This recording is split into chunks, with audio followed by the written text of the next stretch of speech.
I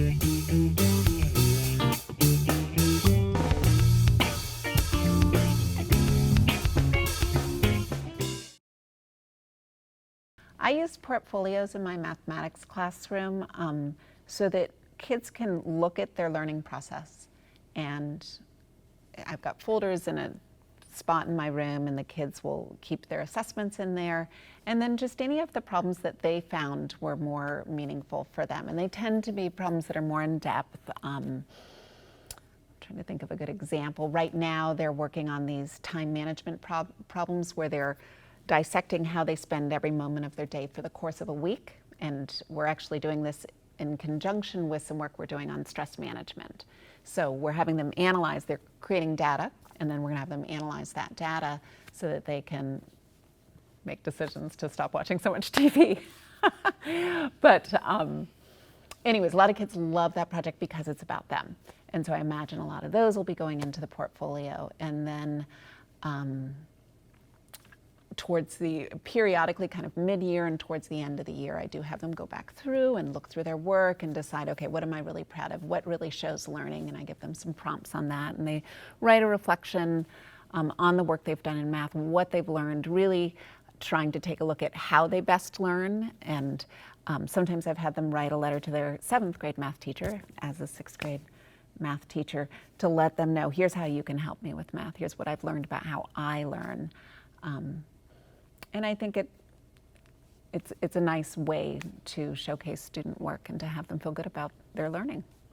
One of the big pieces I struggle with is that we're doing all these cool things in our elective classes in digital media and in robotics and in Inventors Lab, and the kids are having all kinds of fun making things, and they expect to do that there, and they expect to do a lot of problem solving and grapple with big problems, but when you take it into the core academic classes, it's a lot clunkier, it's a lot more difficult to have kids engage in projects in the same way.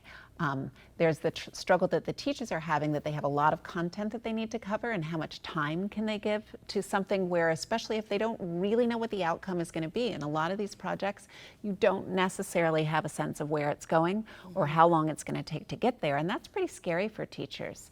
But I think one of the dangers is that we end up saying, okay, we've got these fun classes over here, and then we've got these classes over here where the real learning takes place, when truthfully, the opposite may be true. You know, these so-called fun classes that are the electives, there's some real deep learning that's taking place that's not just content driven, but that's also tapping into those communication skills and those collaborative skills and creativity.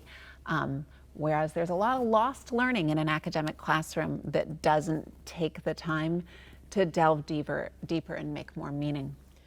But I think what we'll also see really soon is the skills that the students are learning in the elective classes are trickling into the core academic classes faster than I think we think.